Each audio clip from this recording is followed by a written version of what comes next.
Je me tourne maintenant vers Florent Rodeau pour la revue de presse des journaux français de ce vendredi. Bonjour Florent. Bonjour Philomé. À la une ce matin, bien sûr, la course à l'Elysée, plus que 23 jours avant le premier tour de l'élection présidentielle en France.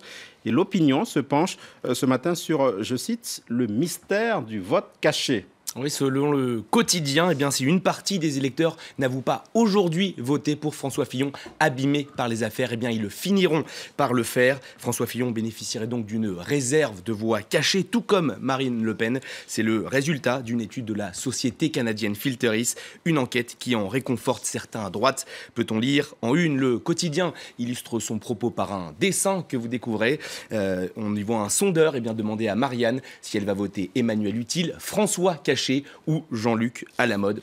Il faut dire que le candidat de la France insoumise a plutôt le vent en poupe, puisqu'il devancerait au premier tour Benoît Hamon, son grand rival. À gauche, l'opinion qui s'interroge également sur les divisions qui minent le Parti socialiste. Le PS en ruine, merci qui, référence bien sûr à la décision de Manuel Valls de voter Emmanuel Macron au premier tour le 23 avril prochain.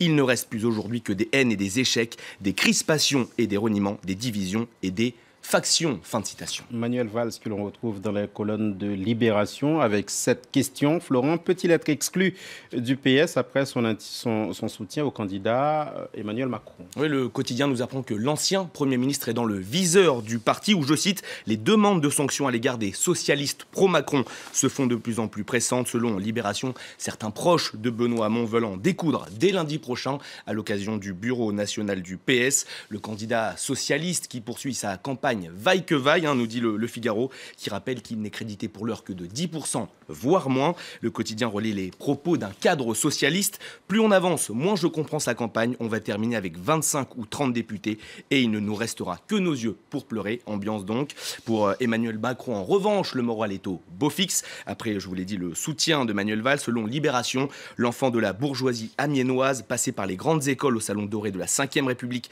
via une lucrative parenthèse bancaire, tente de s'ériger en champion des quartiers populaires, une posture qualifiée de banlieue positive par le journal. Plusieurs thèmes dominent donc cette campagne présidentielle, la sécurité, le chômage, mais aussi le pouvoir d'achat, Flo. Oui, ce sont les Échos qui s'y intéressent ce matin, Philomé. Le quotidien nous rappelle que tous les candidats promettent des gestes en faveur des revenus modestes, le SMIC revalorisé pour Jean-Luc Mélenchon, le revenu universel bien sûr pour Benoît Hamon, la hausse de la prime d'activité pour Emmanuel Macron, l'abattement des cotisations pour François Fillon ou encore une prime de pouvoir d'achat pour Marine Le Pen. Selon cette étude, 37% des Français estiment que le pouvoir d'achat est un sujet prioritaire de cette campagne. Ce n'est pas le cas, en revanche, Philomé, du handicap, un sujet quasiment absent des radars de la campagne, nous dit Libération, qui rappelle qu'un Français sur 7 est pourtant atteint d'un handicap. Le quotidien met en avant les témoignages de militants qui veulent, je cite, remettre les droits des personnes handicapées au cœur de la lutte pour l'égalité. Des candidats tournés vers l'Elysée, mais pas uniquement, Florent Rodeau, puisque il pense évidemment aux élections législatives dans la foulée qui sont prévues les 11 et 18 juin prochains. Le troisième tour de l'élection présidentielle, comme on aime l'appeler en France. Pour le Figaro, en cas de victoire, Emmanuel Macron serait confronté à un casse-tête pour construire une majorité.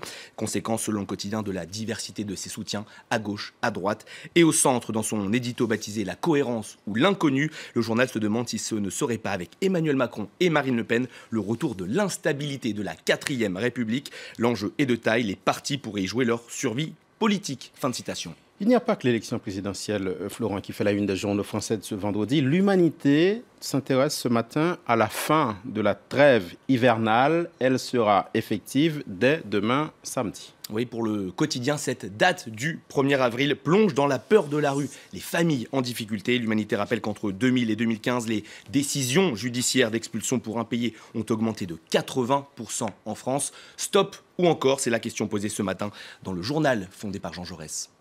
Et pour refermer votre revue de presse, retour dans la colonne de Libé qui fait sa une sur Donald Trump, assez rapidement. Oui, le président américain qui souhaite, vous le savez, revenir sur les acquis en matière climatique de l'administration Obama. Son objectif, démanteler le Clean Power Plan au profit bien sûr du charbon pourtant très polluant. Donald Trump est qualifié d'ennemi climatique numéro 1 par le quotidien qui s'interroge, faudra-t-il juger Donald Trump pour son crime contre la planète ?